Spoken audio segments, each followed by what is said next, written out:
कि हम महिला आरक्षण के खिलाफ नहीं है, बस हमारा डिमांड यह है कि इन महिलाओं में ओबीसी महिला क्यों नहीं है। ओबीसी महिलाओं के खिलाफ है, मैं महिला के खिलाफ हूं। जितना मैं घर में दबके रहता हूं, कोई दबके नहीं रहता। अब जिसके पास कोई नहीं है उन्हें डरते ही नहीं किससे भी। ये कांग्रेस और बीजेपी कभी भी नहीं चाहेंगे कि आप एक ताकतवर ताकत बन जाएं। जिन कांग्रेस के नेताओं को आपने अपना एमएलए बनाया वो ताकतवर बन गए, मगर जिन्होंने उनको वोट डाला वो कमजोर हो गए। इनकी निकम्मेपन की वजह से, इनकी दोगली पॉलिसियों की वजह से और इनके झूठे वादों की वजह से बीजेपी कामयाब हो जाती। 4-4, 5-7 साल जेल में सड़ना तुमको क्या मालूम। अरे तुम्हारे हाथ से सत्ता चले गई तो तुम रो रहे हो। अरे मेरे बच्चों का मुस्तकबिल बर्बाद हो रहा है जेल में। किसी को जेल में डाला जाता नाम पूछकर, या किसी को ट्रेन का कंपार्टमेंट में नाम पूछकर गोली मारी जाती तो मेरे बेटे को मारा जाता। एक तरफ कांग्रेस हमको कहती ये बीजेपी के लोग हैं, दूसरी तरफ बीजेपी के लोग बोलते ये आतंकवादी है। तो मैं इन तमाम मुजाहिदीन आज़ादी को सलाम करता हूं जो इस सरजमीन से निकलकर भारत को अंग्रेज़ों के ग़ुलामी से हमको आज़ाद करवाया। ये और बात है कि इन नामों में कोई नरेंद्र मोदी की पार्टी का नाम वाला नहीं है, क्योंकि बीजेपी ने मुल्क को आज़ाद कराने में या आरएसएस ने या संघ परिवार ने, जनसंघ का कोई रोल नहीं था। मेरे अजीज दोस्तों और बुजुर्गों, आप जानते हैं कि इस विधानसभा से मजलिस ने एडवोकेट जावेद अहमद खान साहब को अपना उम्मीदवार बनाया है, और मैं आपको ये बताना ज़रूरी समझता हूँ कि मजलिस पर बहुत से इल्ज़ाम लगाए जाते हैं, मगर हम कांग्रेस के जिम्मेदारों से पूछना चाहते हैं कि आखिर क्या वजह है कि आपको सत्ता मिली राजस्थान में, कई बरस आपको सत्ता मिली, और ये भाई बहन को सत्ता मिलती थी। एक तरफ बीजेपी आई तो महारानी मुख्यमंत्री बन जाती, और जब कांग्रेस की आती तो उनके भाई गहलोत बन जाते। तो 10 साल में कभी ये रोटी पलटती तो रोटी एक ही घर में पलटती है, कभी इनके पास तो कभी उनके पास। हम इन दोनों से पूछना चाह रहे हैं, भाजपा से, बीजेपी से और कांग्रेस से, कि आखिर क्या बात है कि राजस्थान में सबसे ज़्यादा अगर किसी बच्चों में खून की कमी है तो वह अल्पसंख्यक समाज मुसलमान के 60% बच्चे हैं। इसका जिम्मेदार कौन है? क्या कांग्रेस और बीजेपी ये नहीं देखती है कि 60% बच्चों में खून की कमी एनीमिक है? क्या बीजेपी को और कांग्रेस को नज़र नहीं आता कि अल्पसंख्यक समाज के 37% मुसलमान तालीम याफ्ता नहीं है? इसका जिम्मेदार कौन है? इसका जवाब क्यों नहीं देते ये लोग? ये नाइंसाफी की जो दास्तान, एक लंबी दास्तान है, मगर इसका जवाब ना कांग्रेस देगी ना बीजेपी देगी। और मुझे यकीन है कि मैं जब ये सवालात उठाता हूँ तो इसके बाद से आप सुनेंगे कि कांग्रेस मजलिस और मेरे बारे में क्या कहती है, बीजेपी और मोदी मेरे बारे में क्या कहते हैं। हम ये पूछना चाहते हैं कि राजस्थान में अल्पसंख्यक समाज का, उसकी मिनिस्ट्री का बजट आज से 1.5-2 साल पहले जब मैं राजस्थान को पहली मर्तबा आया था तो मैंने अशोक गहलोत की सरकार से पूछा कि 90 करोड़ अल्पसंख्यक समाज का बजट इतना कम क्यों है? तो मालूम हुआ 1 साल के बाद अशोक गहलोत की सरकार ने उसको 90 करोड़ से बढ़ाकर 250 करोड़ के करीब कर दिया। मगर मेरे भाई, हम इलेक्शन नहीं लड़े तो अशोक गहलोत काम करना शुरू कर दिए। अब आप अंदाजा लगाओ कि अगर जावेद को आप कामयाब करके अपना विधायक बनाकर राजस्थान की विधानसभा में भेजाएंगे तो आपके कितने मसाइल हल होंगे। मगर जब अल्पसंख्यक मिनिस्ट्री के बजट की बात हो रही है तो मैं तेलंगाना प्रदेश से आता हूं, वहां पर मजलिस इत्तेहादुल मुस्लिमीन के सिर्फ 7 एमएलए हैं, विधायक हैं, कोई मंत्री नहीं है। वहां पर अल्पसंख्यक समाज का मिनिस्ट्री का बजट 2200 करोड़ रुपये है, 2200 करोड़ रुपये है। और हर साल आप देखते हैं कि पैसा करीब 1800 से 1700 खर्च होता है। हमने क्या किया? लोग पूछते हैं कि असदुद्दीन ओवैसी सिर्फ भड़काऊ भाषण देता है, ओवैसी सिर्फ जज्बाती तकरीर करता है, ओवैसी वोट तोड़ने का काम करता है। सुन लो, जिस प्रदेश से मैं आता हूं वहां पर मजलिस के मेरी पार्टी के 7 विधायक हैं। हमने मंत्री बनना कबूल नहीं किया। हमने ये हुकूमत से कहा कि जिस जनता ने, जिस अवाम ने हम पर भरोसा करके हमको कामयाब किया, आप उस जनता के लिए काम करो। आज मजलिस इत्तेहादुल मुस्लिमीन की नुमाइंदगी पर तेलंगाना में 1,30,000 मुस्लिम समाज के बच्चे और बच्चियां 6 क्लास से 12वीं क्लास तक, 6 से 12 तक फ्री में पढ़ती हैं गवर्नमेंट के रेजिडेंशियल स्कूल में। बेटियों का स्कूल हॉस्टल अलग, लड़कों का स्कूल और उनका हॉस्टल अलग। 1,30,000 पढ़ रहे हैं अभी, और पिछले 9 साल में 80,000 उसमें पास करके निकल गई हैं। 80,000 यानी 40,000 हमारे बेटे, 40,000 हमारी बेटियां 12th पास करके निकल गई हैं। हमारे एक विधायक के कॉन्स्टिट्यूंसी में एक स्कूल हमने खुलवाया गवर्नमेंट से, आज से 1.5 महीना पहले।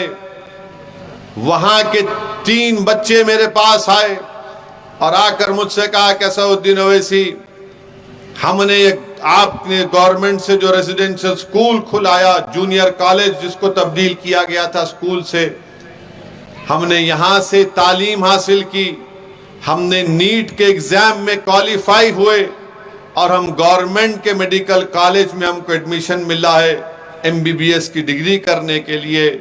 वो बच्चे मेरे पास आए, 3 बच्चे आए थे, आकर मुझसे कहा कि हमारी मदद करो, हमको किताबें खरीदना है मेडिसिन की, डॉक्टरी की तालीम के लिए। तो मजलिस ने अपने फंड से उन तीनों बच्चों को 1-1 लाख रुपए चेक लिखकर उनको दिया कि जाओ और अपनी मेडिसिन की तालीम हासिल करो। और हर साल मजलिस के दफ्तर में आकर तुम अपनी किताबों के लिए, तुम्हारी तालीम के जारी रखने के लिए मजलिस तुम्हारी मदद करेगी। और जो लोग मजलिस पर इल्जाम लगाते हैं कि मजलिस फिरका परस्ती करती है, अरे उन 3 बच्चों में एक बच्चा हमारे हिंदू भाई का बेटा भी था। जब वो मेरे पास आया इन बच्चों के साथ तो शर्मा रहा था। मैंने कहा अगर करूंगा तो तीनों को करूंगा। और उस बच्चे ने मुझसे, इन तीनों बच्चों ने कहा कि एक के पिता बंडी पर तरकारी बेचते हैं, एक ऑटो चलाती हैं और एक का कोई मजदूरी करते हैं। ये काम मजलिस करती है। क्या राजस्थान में काम नहीं हो सकता है मेरे भाई? उस जरूर होगा, उस वक्त होगा जब आप मुत्तहिदा तौर पर अपने वोट का इस्तेमाल करेंगे। ये कांग्रेस और बीजेपी कभी भी नहीं चाहेंगे कि आप एक ताकतवर ताकत बन जाएं। ये कभी नहीं चाहेंगे कि आपके नुमाइंदे कामयाब होकर विधानसभा में चले जाएं। ये कभी भी नहीं चाहेंगे कि आप ताकतवर बने। ये कभी भी नहीं चाहेंगे कि आपके बच्चे स्कूलों में जाकर तालीम हासिल करें। ये कभी भी नहीं चाहेंगे कि आपकी औलाद डॉक्टर बने, कलेक्टर बने। ये सिर्फ यही चाहेंगे कि गुर्बत के इस साइकिल में आप अपनी जिंदगी उसी में गुजारते रहें, कसमपुरसी के आलम में अपनी जिंदगी को आप गुजार दें। याद रखो, अगर आप इंसाफ चाहते हैं, अगर आप अपना हक चाहते हैं, अगर आप नाइंसाफी का खात्मा चाहते हैं, अगर आप इज्जत की जिंदगी गुजारना चाहते हैं, अगर आप हुकूमत के जुल्म को खत्म करना चाहते हैं, तो जमहूरियत तुमको पुकार पुकार कर कह रही है कि मुत्तहिदा तौर पर अपने वोट का इस्तेमाल करो, ताकि भारत की जमहूरियत मजबूत हो, ताकि राजस्थान में जमहूरियत मजबूत हो, ताकि तुम्हारी आवाज, तुम्हारी तकालीफ का जिक्र राजस्थान की विधानसभा में जब होगा तो हुकूमत को झुकना पड़ेगा तुम्हारी ताकत के सामने। हुकूमत को आपके मुतालिबात को मनवाना पड़ेगा। ये काम मजलिस ने किया तेलंगाना में। अरे यहां पर आकर मालूम होता है कि यहां पर जो कांग्रेस के मौजूदा विधायक हैं उन्होंने वक्फ संपत्ति को बर्बाद करके रख दिया, वक्फ की जायदादों को बर्बाद करके रख दिया। अरे जब हम अपने मुख्यमंत्री से 2 महीने पहले मिले, कई बातें हुई, हमने कहा कि मुख्यमंत्री साहब हैदराबाद के अतराफ आप हमको 100 एकड़ कब्रिस्तान की जमीन दो गवर्नमेंट की। हमने 100 एकड़ जमीन गवर्नमेंट से ऑर्डर निकलवा लिया, 100 एकड़ जमीन कब्रिस्तान को हमको हैदराबाद के अतराफ दी गई। वहां पर हमने वक्फ बोर्ड को कहा कि इसकी हिफाजत करो। आप बताइए मेरे भाई, ये होती है सियासी ताकत। जिन कांग्रेस के नेताओं को आपने अपना एमएलए बनाया वो ताकतवर बन गए, मगर जिन्होंने उनको वोट डाला वो कमजोर हो गए। मजलिस ये करती है कि जो वोट डालता है उसको ताकतवर बनाती है। मजलिस ये करती है कि जो कमजोर होता है वो हमारी आंखों में मजबूत होता है। जो मजलूम होता है उसको उठाना मजलिस का मकसद है। जो बेजुबान है उसकी आवाज बनकर पार्लियामेंट और विधानसभा में हम लड़ते हैं। ये मजलिस का काम रहा है। इसीलिए हम आपसे अपील करने आए हैं कि इस विधानसभा के चुनाव जो 25 नवंबर के दिन आपको मतदान करना है, अपने वोट का इस्तेमाल करना है, देख समझ कर अपने वोट का इस्तेमाल करिए। यकीनन बीजेपी को हराइए। कौन कह रहा है कि मत हराओ, मगर बीजेपी को हराने की जिम्मेदारी सिर्फ असदुद्दीन ओवैसी के कंधों पर नहीं डाल सकते तुम। बीजेपी को हराने की जिम्मेदारी जितनी अशोक गहलोत और राहुल गांधी की है, बल्कि मुझसे ज्यादा तुम पर है। क्योंकि अगर आज बीजेपी सत्ता में है तो अशोक गहलोत और राहुल गांधी की वजह से नरेंद्र मोदी 2-2 बार इस देश के प्रधानमंत्री बन गए। मेरी वजह से नहीं बने, ना तुम्हारी वजह से बने। इनकी निकम्मेपन की वजह से, इनकी दोगली पॉलिसियों की वजह से और इनके झूठे वादों की वजह से बीजेपी कामयाब हो जाती। तो मेरे अजीज दोस्तों और बुजुर्गों, आज आप देखते हैं कि यकीनन जब से देश में बीजेपी की सरकार बनी है, एक नफरत का एक मंसूबाबंद तरीके से नफरत को फैलाया गया। नफरत को इतना फैलाया गया कि जुनैद और नसीर को घाटमीका से किडनैप करके ले जाकर हरियाणा में जिंदा जला दिया जाता है। और जब इनको जिंदा जला दिया गया तो घाटमीका को अशोक गहलोत और राहुल गांधी नहीं गए। ये बड़ी बड़ी बातें करते हैं कांग्रेस वाले कि नफरत के बाजार में क्या प्यार की दुकान खोलूंगा। अरे जब प्यार की दुकान, मोहब्बत की दुकान खोलना था तो जाना था जुनैद और नसीर के घर के परिवार को। मैं और जावेद और हमारे इमरान साहब गए थे, मुलाकात किए, पुरसाद किए और उनकी तकलीफ को और उनकी गुर्बत को देखकर हमको एहसास हुआ कि कितना जुल्म किया जा रहा है। मेरे अजीज दोस्तों और बुजुर्गों, आपने अभी सुना कि जयपुर ट्रेन में एक रेलवे प्रोटेक्शन फोर्स का कांस्टेबल आतंकवादी की तरह मुजाहरे करता है और नाम पूछकर गोली मार देता है। अरे ये जो असगर शेख राजस्थान का रहने वाला था, क्यों नहीं यहां पर अशोक गहलोत उसके लिए कुछ काम किए? अब्दुल कदीर हैदराबाद का रहने वाला था, हमने हुकूमत से नुमाइंदगी करके काम करवा दिया। क्यों नहीं यहां के विधायक को तौफीक हुई कि वो जाकर असगर शेख के बारे में बात करते? आज जब हम यहां पर आए हैं तो हमारी इस जनसभा के बाद, जलसे के बाद, कल से सब बोलना शुरू कर देंगे कि ओवैसी वोट काटने आया है, ओवैसी तोड़ने आया है। अरे मेरी जिंदगी का मकसद जोड़ना रहा, मैं जोड़ता रहूंगा। मैं तोड़ने नहीं आया, मैं जोड़ने आया हूं। हाँ, मैं उन लोगों को तोड़ने आया हूं जो गरीब जनता के दिलों को तोड़ चुके हैं, जिन्होंने, मैं उनको तोड़ने आया हूं जिन्होंने नौजवानों के ख्वाबों को चिकनाचूर करके रख दिया। मैं उन लोगों को तोड़ने आया हूं जिन्होंने हमारे बुजुर्गों के ख्वाबों को पूरा नहीं किया। मैं उन लोगों को तोड़ने आया हूं जिन्होंने हमारी मां और बहनों की आंखों में आंसू पैदा कर दिए। अब वक्त आया है तुमको रुलाने के लिए। तुम रोगे, तुम्हारी आंखों में आंसू आएंगे। तुमने जो हमारे ख्वाबों को चकनाचूर कर दिया, तुमने हमारे बच्चों के मुस्तकबिल को बर्बाद कर दिया, तुमने इख्तिदार में बैठकर गरीबों पर जुल्म किया। इस जुल्म का खात्मा होगा जब यहां से जावेद को आप अपना वोट देकर उसको अपना विधायक बनाकर कामयाब करेंगे। मेरे अजीज दोस्तों और बुजुर्गों, मेरी इज्जतदार मां और बहनों, मेरे गयूर नौजवानों, याद रखो, जब तक आप खड़े होकर मुकाबला नहीं करेंगे, इंसाफ नहीं किया जाता। हां, काहली के मजाहरे ये हैं कि नहीं, हम इसको ही वोट देती आए हैं, इसको ही वोट देंगे।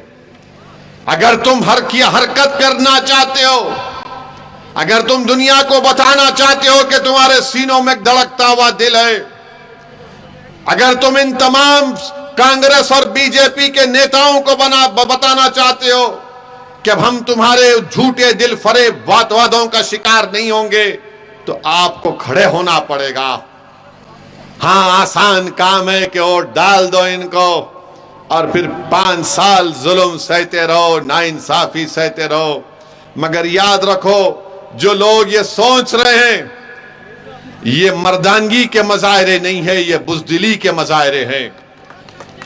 मैं बता रहा हूं आपको, मेरे अल्फाज शायद बहुत से लोगों को अच्छा ना लगे, मगर सच्चाई को बयान करना यही मुझे आता है। अगर आज आप इतनी बड़ी तादाद में यहां पर आए हैं, अगर आप यहां पर आए हैं, तो आप कोई गाने का प्रोग्राम सुनने नहीं आए हैं, आप एंटरटेनमेंट के लिए यहां पर नहीं आए हैं। अगर आप आए हैं तो आप ये जानते हैं कि जो दीवाना खड़ा होगा वो सच्चाई को बयान करता है, सच्चाई को बयान करेगा।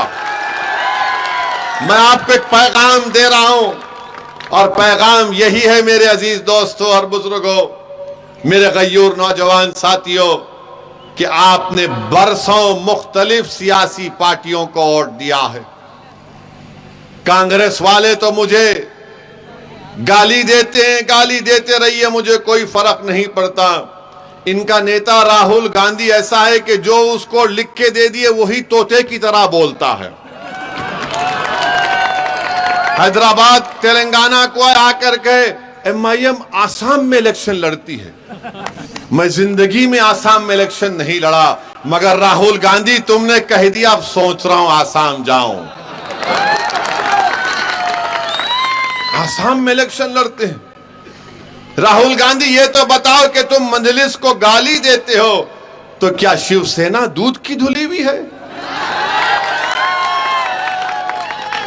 तुमने शिवसेना के साथ सत्ता बनाई महाराष्ट्र में, वो शिवसेना जिसका मुख्यमंत्री उद्धव ठाकरे कांग्रेस के नेताओं के साथ महाराष्ट्र की विधानसभा में तकरीर करके कहता है कि मुझे फख्र है कि हमारी पार्टी ने बाबरी मस्जिद की ईंटों को तोड़ा और उसको लेकर आए।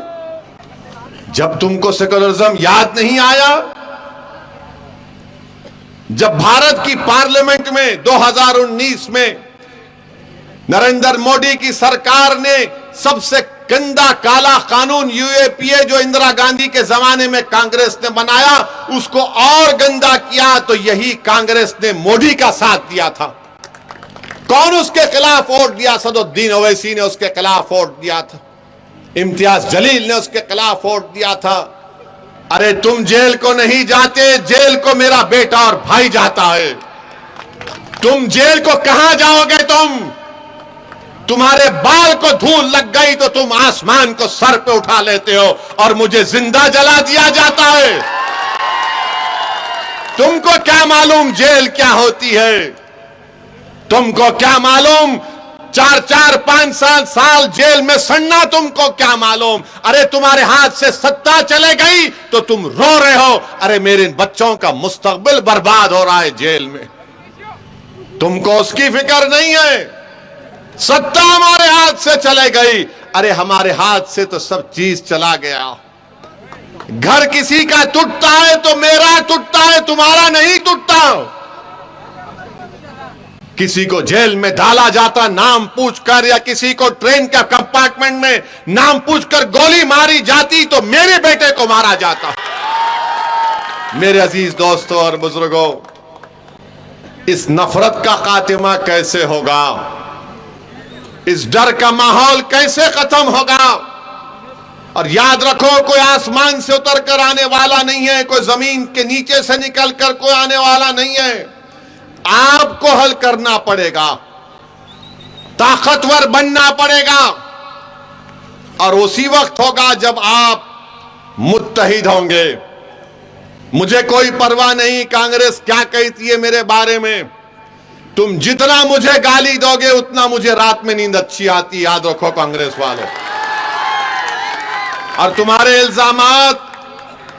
इल्जामात मेरे हौसले को और बढ़ाते हैं, मेरे जज्बे को और बढ़ाते हैं। तुम अगर ये समझ रहे हो कि मुझे कुछ ऐसा बोलेंगे वो बोलेंगे, अरे क्या बोलते बोल लो, क्योंकि मुझे यकीन है कि मेरे मरने के बाद मेरा फैसला मेरा अल्लाह करेगा। वो जानता है सच पर कौन था। मेरे खबर में तुम नहीं आओगे, मेरे अमाल मेरा साथ देंगे, और मुझे यकीन है कि अल्लाह गफूरुर रहीम है। मेरे अजीज दोस्तों और बुजुर्गों, ये बीजेपी के लोग, एक तरफ कांग्रेस हमको कहती है बीजेपी के लोग हैं, दूसरी तरफ बीजेपी के लोग बोलते ये आतंकवादी है, ये देशद्रोही है। ऐसा लगता बाज़ वक्त कांग्रेस और बीजेपी में मेरा हाल ऐसा हो गया कि फंस गई रजिया गुंडों में। मगर मैं आपको बता रहा हूं एक चीज, कभी भी इनको खुश करने की कोशिश मत करो। हमारा मामला है, अरे ऐसा बोल रहे तो इनको खुश कर दो, ये बोल रहे तो उनको खुश कर दो। मेरे भाई, हम किसी को खुश करने के लिए नहीं आए हैं। हम ये देखना चाह रहे हैं कि अगर सबको खुशी मिल रही है तो मेरी आंख में आंसू क्यों है? अगर सब खुश हैं तो फिर मैं खुश क्यों नहीं हूं? अगर सब इत्मीनान की नींद सो रहे हैं तो मेरी मां क्यों रात में करवटें ले रही हैं? ये बात आपको सोचना पड़ेगा, इस बात का फैसला आपको करना पड़ेगा। मेरे अजीज दोस्तों और बुजुर्गों, मजलिस इन्हीं चीजों पर लड़ती है। अच्छा, ये कांग्रेस और बीजेपी एक है, मैं बता रहा हूं आपको, मेरी इस बात का यकीन कर लो। आप बोलेंगे ओवैसी कैसे बोल रहे हो? नई पार्लियामेंट की बिल्डिंग बनी, देखा आपने? उस नई पार्लियामेंट की बिल्डिंग में नरेंद्र मोदी को ये दिल में बैठ गया कि मैं जो भी करूंगा हिस्ट्री बनाऊंगा, तारीख में मेरा नाम होना चाहिए। नई पार्लियामेंट की बिल्डिंग बनी तो नरेंद्र मोदी ने कहा कि महिलाओं को रिजर्वेशन मिलेगा लोकसभा और विधानसभा में, 33% मिलेगा। जब वो बिल पार्लियामेंट में आया तो हमने उठकर कहा कि हम महिला आरक्षण के खिलाफ नहीं है, बस हमारा डिमांड यह है कि इन महिलाओं में ओबीसी महिला क्यों नहीं है, इन महिलाओं के रिजर्वेशन में मुस्लिम महिला क्यों नहीं है? पूरे पार्लियामेंट में सन्नाटा हो गया, ये क्या कह रहा है? नई बात कह दिया इसने। हमने कहा नहीं, सच्चाई बयान कर रहा हूं। देश के प्रधानमंत्री कहते हैं कि मैं बैकवर्ड क्लास का हूं, तो फिर महिलाओं को क्यों हक नहीं मिलेगा? कांग्रेस बोलती कि ये हमारे हैं, तो हमने कहा जब तुम ये कहते हो कि हम तुम्हारे हैं, तो फिर हमारी महिला एमपी एमएलए क्यों नहीं बनेगी? भारत की पार्लियामेंट में अब तक सिर्फ 22 या 23 मुस्लिम महिला एमपी बनी है। हमने पार्लियामेंट में इस बात को उठाया, हमने पार्लियामेंट को हिलाकर रख दिया। और जब बिल पर वोटिंग हो रही थी, इम्तियाज जलील एमपी मेरे साथ बैठे थे। स्पीकर साहब ने हमसे कहा, ओम बिरला साहब राजस्थान के कोटा के, ओम बिरला साहब ने कहा कि ओवैसी साहब आप अपना अमेंडमेंट मूव करेंगे? मैंने कहा बिल्कुल सर, मूव करूंगा। मेरा क्या डिमांड था कि मुस्लिम महिलाओं को भी और ओबीसी महिला को भी उसमें हिस्सा मिलना चाहिए। स्पीकर साहब ने कहा मगर आपके पास आपके साथ कोई नहीं है, मैंने कहा मेरे साथ अल्लाह है सर, मैं सच्चाई के लिए काम कर रहा हूं। हमने बता दिया 1 घंटा 1.5 घंटा चला वोटिंग। हर बार मैं खड़े होता था कि डिवीजन होना, वोटिंग होना। लोग बोलते थे अरे 400 तुम्हारे खिलाफ वोट पड़ रहे और 2 तुम लोग खड़े होकर वोट डाल रहे हो। तो मैंने कहा यह बताना चाह रहा हूं भारत की जनता को कि कांग्रेस और बीजेपी मिले हुए हैं। इन दोनों से कोई लड़ रहा है तो 2 लड़ रहे हैं इन लोगों से। अब आप इनसे पूछो कांग्रेस वालों से, वो बोलेंगे नहीं ओवैसी महिलाओं के खिलाफ है, मैं महिला के खिलाफ हूं। जितना मैं घर में दबके रहता हूं कोई दबके नहीं रहता। अब जिसके पास कोई नहीं है उन्हें डरते ही नहीं किससे भी। उसमें अकेले एक नहीं है, दूसरे भी है उसमें। मैं नाम नहीं ले रहा हूं किसी का। अब ये जितने लोग यहां पर जितने लोग मुस्कुरा रहे वो समझ रहे मेरी तकलीफ को, अपनी तकलीफ समझ रहे हैं। यहां क्यों आके बैठे, घर को जाना है, जरा फ्रेश होके जाएंगे। मेरे अजीज दोस्तों और बुजुर्गों, खैर ये लाइटर वेन में मैं कहा हूं, किसी को अपने दिल पे लेने की जरूरत नहीं है, मगर ये सच्चाई को आपके सामने बयान कर रहा हूं। इसीलिए हम आपसे अपील कर रहे हैं कि इस बार विधानसभा के चुनाव में जहां पर मजलिस के उम्मीदवार खड़े हैं, आप लोग सोचिए, अपने दिल और दिमाग पर जोर डालिए और अच्छे तरीके से अपने वोट का इस्तेमाल करिए।